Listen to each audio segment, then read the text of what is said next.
Hello friends, this is S P Singh and welcome to smarter everyday. Lucknow university के according आपका आज paper number 3 हम पढ़ने जा रहे हैं। पेपर 3, ठीक है, शिक्षा के तकनीकी परिप्रेक्ष्य। आप में से बहुत लोग कमेंट भी कर रहे थे कि सर 3rd पेपर भी पढ़ाइए। जो ये देखिए, लखनऊ यूनिवर्सिटी के अकॉर्डिंग फर्स्ट सेमेस्टर में हम लोग इसके 2 चैप्टर खत्म कर चुके हैं, ये भी पढ़ रहे हैं। शिक्षा में नवाचार भी कल मैंने फर्स्ट चैप्टर आपको करा दिया है। तकनीकी परिप्रेक्ष्य रह गया था, वो आज हमने स्टार्ट कर दिया है। पेपर 3 है आपका ये, ठीक है, शिक्षा के तकनीकी परिप्रेक्ष्य। चलिए इसको आज शुरू करते हैं और ठीक है, चलिए हम पढ़ेंगे शैक्षिक तकनीकी, एजुकेशनल टेक्नोलॉजी, जो कि हमारा है चैप्टर फर्स्ट। थोड़ा इसका कॉन्सेप्ट समझेंगे, उसके बाद शिक्षा का अर्थ पढ़ेंगे। शिक्षा का अर्थ मैंने आपको बहुत ही बढ़िया तरीके से डिटेल में पढ़ाया हुआ है। जो आपकी फर्स्ट क्लास थी बीएड की, ये देखिए फर्स्ट क्लास थी बीएड की, उसी में मैंने शिक्षा का अर्थ सब पढ़ाया हुआ है। ये क्लास अगर आप लोगों ने नहीं देखी है तो फटाफट से देख लीजिए। और ये देखिए पूरा स्ट्रक्चर बना के मैंने पढ़ाया हुआ है और इस प्रकार से शिक्षा का अर्थ मैंने इसमें पढ़ाया हुआ है। आप पढ़ सकते हैं, क्लास अटेंड कर सकते हैं, फर्स्ट क्लास है बीएड की। चलिए एक सेकेंड, चलिए शैक्षिक तकनीकी फर्स्ट चैप्टर। बात करें प्रेजेंट टाइम की, तो आज मनुष्य जो है उसका प्रत्येक पक्ष वैज्ञानिक खोज और आविष्कारों से प्रभावित है। यानी कि साइंस ने इतनी तरक्की कर ली है, आज हम कहाँ थे और कहाँ आ गए हैं। विज्ञान ने कितनी खोज कर ली, कितने आविष्कार कर लिए, और आज भी विज्ञान शांति से नहीं बैठा है। रात दिन खोजों में, आविष्कारों में, नए नए जो है इन्वेंशंस में लगा हुआ है। शिक्षा का क्षेत्र भी इसके प्रभाव से अछूता नहीं रहा है। यानी कि एजुकेशन के मामले में भी शिक्षा विज्ञान ने खोज किए हैं। आजकल शिक्षा को एक स्वतंत्र विषय के रूप में माना जाने लगा है। कुछ दिनों से शिक्षा के अंतर्गत जो शिक्षा तकनीकी या यूं कहें कि शैक्षिक प्रौद्योगिकी नामक शब्द का भी यूज होने लगा है। देखिए, तकनीकी के समुचित प्रयोग द्वारा आज कृषि, व्यापार, उद्योग, वाणिज्य, स्वास्थ्य तथा अन्य क्षेत्रों में प्रगति हो रही है। विद्वानों का मत है कि यदि विज्ञान तथा तकनीक का शिक्षा के क्षेत्र में उचित प्रयोग किया जाए तो जो हमारा शिक्षण अधिगम है, जो टीचिंग लर्निंग है और जो हमारा प्रशिक्षण है, इसके क्षेत्र में भी आश्चर्यजनक परिणाम प्राप्त किए जा सकते हैं। अगर विज्ञान और तकनीकी का, टेक्नोलॉजी का एजुकेशन के मामले में उचित प्रयोग किया जाए तो उससे जो हमारा टीचिंग लर्निंग प्रोसेस है वो और भी बेहतर हो सकता है। इसलिए शैक्षिक तकनीक को समझने से पहले हमें शिक्षा समझना होगा, विज्ञान समझना होगा, टेक्नोलॉजी समझना होगा। चलिए समझते हैं शिक्षा का अर्थ। शिक्षा का अर्थ डिटेल में जानना हो तो फर्स्ट क्लास मैंने जो करवाई है फर्स्ट, उसको आप देख लीजिए, ठीक है। शिक्षा शब्द की उत्पत्ति संस्कृत की शिक्ष धातु से हुई है। कहां से हुई है? संस्कृत के शिक्ष धातु से हुई है, जिसका अर्थ है सीखना और सिखाना, ठीक है। इस अर्थ में हम देखें तो शिक्षा में वह सब कुछ नहीं था जो हम समाज में रहकर सीखते हैं। यानी कि समाज में रहकर के जो कुछ भी हम सीखते हैं वह सब शिक्षा के अंतर्गत आ जाता है। शिक्षा शास्त्री शिक्षा शब्द का प्रयोग अक्सर निम्न रूपों में करते हैं। शिक्षा क्या है? शिक्षा ज्ञान है। शिक्षा जो है सब्जेक्ट ऑफ करिकुलम है, पाठचर्या का एक विषय है। शिक्षा व्यवहार में अपेक्षित परिवर्तन लाने वाली एक प्रक्रिया है, एक ऐसा प्रोसेस है जिससे हमारे व्यवहार में परिवर्तन आता है। जब एक अनपढ़ को बैठा दीजिए, एक पढ़े लिखे को बैठा दीजिए, जमीन आसमान का अंतर पाएंगे आप दोनों में। कितना अंतर होता है एक शिक्षित व्यक्ति में और एक अशिक्षित व्यक्ति में। अशिक्षित व्यक्ति जानवरों के समान बिहेव करता है, मतलब ऐसी बातें, ऐसा बिहेव कि बिल्कुल पूछो ही मत, है ना। तो यूं कह सकते हैं कि अशिक्षित व्यक्ति जानवरों के समान है और शिक्षित व्यक्ति कितना कुछ कर सकता है। तो व्यवहार में परिवर्तन लाने वाली प्रक्रिया है, व्यवहार का परिमार्जन करने वाली प्रक्रिया, process of modification behaviour. Behaviour में क्या करती है? मॉडिफिकेशन करती है। कौन? शिक्षा। चलिए जानते हैं ज्ञान क्या है। What is knowledge? यहां इतना कहना पर्याप्त ही होगा कि ज्ञान बहुत से तथ्यों, स्वसिद्धियों और सिद्धांतों और संबंधों, मान्यताओं, प्रक्रियाओं का संकलन है। ज्ञान क्या है? बहुत सारे जो फैक्ट्स होते हैं, सिद्धियां होती हैं, सिद्धांत होते हैं, मान्यताएं जो हैं, उनका एक संकलन है जिसकी जानकारी से व्यक्ति अपनी समस्याओं एवं जिज्ञासा को शांत करता है। इससे व्यक्ति अपनी समस्याओं को सॉल्व करता है, उनको हल करता है, जिसकी जानकारी उसके व्यवहार को प्रभावित करती है। हमें अगर ज्ञान होगा किसी चीज़ का तो हमारे व्यवहार में ऑटोमेटिकली परिवर्तन आ जाएगा। किंतु जो कुछ भी व्यक्ति के व्यवहार को प्रभावित करे वह सब ज्ञान नहीं है। क्यों? क्योंकि हम अंधविश्वासों में भी तो फंसे हुए हैं, है ना। तो जो अंधविश्वास है वो ज्ञान नहीं है। कभी कभी व्यक्ति अंधविश्वासों के आधार पर व्यवहार करता है। घर से निकले, अरे बिल्ली रास्ता कट गई, नहीं जाएंगे। किसी ने छींक दिया, अरे नहीं जाएंगे। ये कौन सी बात हुई, है ना। ये सब क्या है? अंधविश्वास है। आज भी व्यक्ति अंधविश्वासों में फंसा हुआ है, परंतु उसे ज्ञान नहीं का। इसका मतलब ये तो नहीं कि तुम्हें बहुत नॉलेज है, तुम बहुत ज्ञानवान हो, इसलिए बिल्ली रास्ता काट गई तुम कहीं नहीं जाओगे, किसी ने छींक दिया तुम कहीं नहीं जाओगे, है ना। ये ज्ञान नहीं है, ये अंधविश्वास है। ज्ञान में क्या होना चाहिए? इसमें अंतर व्यक्तिगत स्थायित्व होना चाहिए। एक व्यक्ति ज्ञान को किस प्रकार जानता है, दूसरे लोग भी उसे वैसा ही जाने, वैसा ही माने। उसका जितने भी व्यक्ति हो, किसी तथ्य को लेकर के उनका निष्कर्ष सबका एक आना चाहिए, उनका रिजल्ट एक हो। स्वस्थ व्यक्ति के शरीर का तापमान अगर 98.4 डिग्री से लेकर के 98.6 डिग्री तक होता है तो होता है, इसमें कोई भी परिवर्तन नहीं किया जा सकता है। यही तो ज्ञान है। एक कह रहा है 98.4 होता है, एक कहता है नहीं 99.6 होता है, एक कहता है नहीं 95.4 होता है। ये ज्ञान तो नहीं है ना। ज्ञान का प्रत्यक्षीकरण किया जा सके और उसे स्थापित किया जा सके, वही ज्ञान है। चलिए आगे देखते हैं। थर्ड पॉइंट है, ज्ञान में किसी घटना को स्पष्ट करने या उसे पूर्व घोषित करने की क्षमता भी होनी चाहिए। अब देखिए, ज्ञान प्राप्त करने की विधियां क्या है, चलो थोड़ा पढ़ लेते हैं इसके बारे में। व्यक्ति जैसे जैसे प्रगति के रास्ते पर आगे बढ़ता है, वह प्रगति करता है, सक्सेस गेन करता है। यानी व्यक्ति जैसे जैसे धीरे धीरे सफलता हासिल करता है, उसने ज्ञान प्राप्त करने की नवीन विधियां भी खोजी हैं। नई नई विधियां, नए नए मेथड्स। आज देखो कितनी विधियां हो गई, कितने मेथड से हम बच्चों को पढ़ाते हैं, है ना। आगमन, निगमन, वैज्ञानिक और किंडरगार्टन और क्या कहते हैं उसको, अरे बहुत सारी, मैंने पिछली क्लास में बताया था। बहुधा वह अपनी समस्या का समाधान प्रयास एवं भूल के सिद्धांत, ओहो, प्रयास एवं भूल सिद्धांत किसने दिया है भाई बताइए? प्रयास एवं भूल का सिद्धांत दिया है थॉर्नडाइक ने। किसने? थॉर्नडाइक ने। उन्होंने कहा था कि व्यक्ति प्रयास और भूल यानी प्रयास एवं त्रुटि के सिद्धांत से सीखता है। व्यक्ति प्रयास करता है, गलती करता है, फिर उन गलतियों से सीखता है, फिर किसी काम को दोबारा करता है, फिर गलती करता है, फिर सीखता है। हम हजारों गलतियां करते हैं। कितनी गलतियां, एक सवाल लगाने बैठते हैं उसमें कितनी मिस्टेक करते हैं, तब जाके कहीं सवाल सही हो जाता है। यानी उसने, थॉर्नडाइक ने बिल्ली पर प्रयोग किया था, ठीक है। ये जो सिद्धांत है प्रयास एवं भूल, ये थॉर्नडाइक ने दिया था। तो वो थॉर्नडाइक का कहना था कि व्यक्ति प्रयास एवं त्रुटि के माध्यम से सीखता है, कोशिश करता है, गलतियां करता है, फिर गलतियों से सीखता है। वह अब उपाय प्रभावकारी न होने पर उसे छोड़कर वह दूसरे उपाय का प्रयोग करता है। किसी भी समस्या को समाधान करने में हम एक उपाय अपनाते हैं, जब उस तरीके से प्रॉब्लम सॉल्व नहीं होती है फिर दूसरा तरीका अपनाते हैं, जब वो भी प्रभावकारी नहीं होता है उसे भी छोड़ देते हैं, फिर अगला तरीका अपनाते हैं।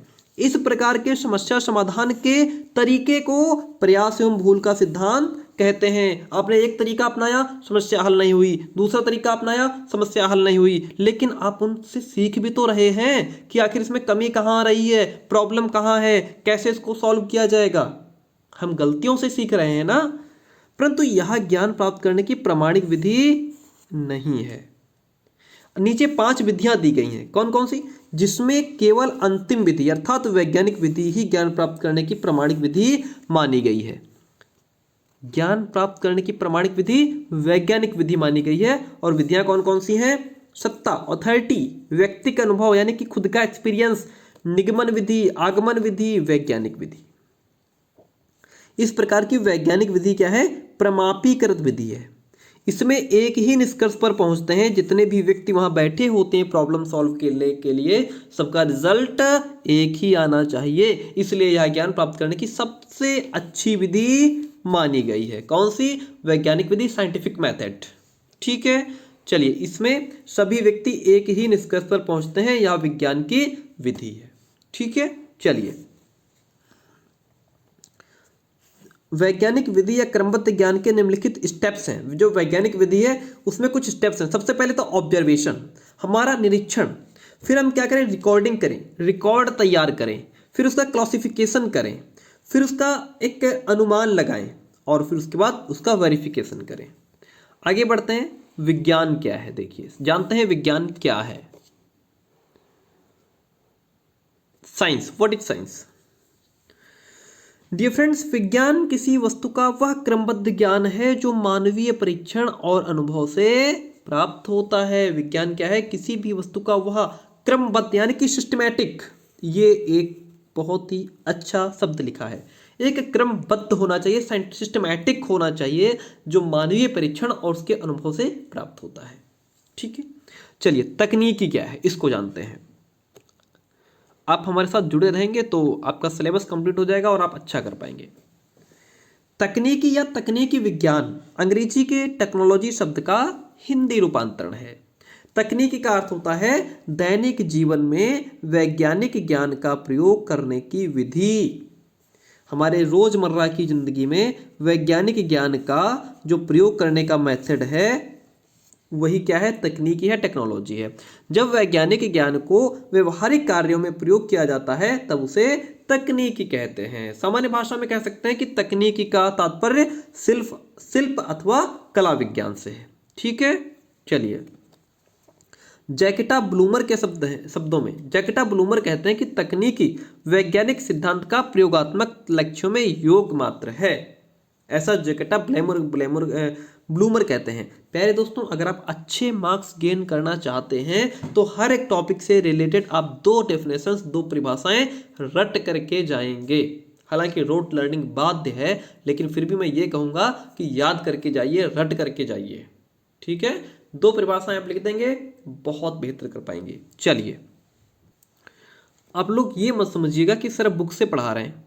डियर फ्रेंड्स, देखिए मैं नोट्स खुद तैयार करता हूँ कई अलग अलग तरीके से, लेकिन अभी प्रॉब्लम ये आ रही है, मैं कुछ दिन बाद सिस्टम पूरा सेट करने वाला हूँ, उसमें हम टाइपिस्ट बैठाएंगे, वो टाइप कर देगा तो बढ़िया नोट्स हमारे बन जाएंगे। अभी मैं जो है कि इतना कैसे हम लिखें उसको, है ना, तो इसलिए मैं बुक से पढ़ाना, मैंने सोचा चलो बुक से ही पढ़ाते हैं, लेकिन मैं समझाने में कोई कमी नहीं रखूँगा, एक्सप्लेन करने में कोई कमी नहीं रखूँगा। आप बेहतर कर सीख सकते हैं। क्लास के लास्ट में आप एक कमेंट छोड़ के जाएंगे। ठीक है, आप क्लास के जब एंड हो जाए क्लास अभी, तो आप लास्ट में एक कमेंट छोड़ के जाएंगे, मुझे बताएंगे कि हमारा पढ़ाने का तरीका आपको कैसा लगा। चलिए, अच्छा डॉक्टर दास क्या कहते हैं तकनीकी की परिभाषा में? तकनीकी की डेफिनेशन है ये। ठीक है, अभी हमने जैकेटा ब्लूमर ने क्या कहा था कि तकनीकी वैज्ञानिक सिद्धांत का प्रयोगात्मक लक्ष्यों में योग मात्र है। वहीं पर तकनीकी की परिभाषा डॉक्टर दास क्या कहते हैं? किसी भी वांछित उद्देश्य की प्राप्ति के लिए अंतर संबद्ध अवयवों को वैज्ञानिक ढंग से सुसंगठित करने की जो प्रणाली है उसको हम तकनीकी कहते हैं। Any system of interrelated parts which are organised in a scientific manner as to attain some desired objectives could be called technology.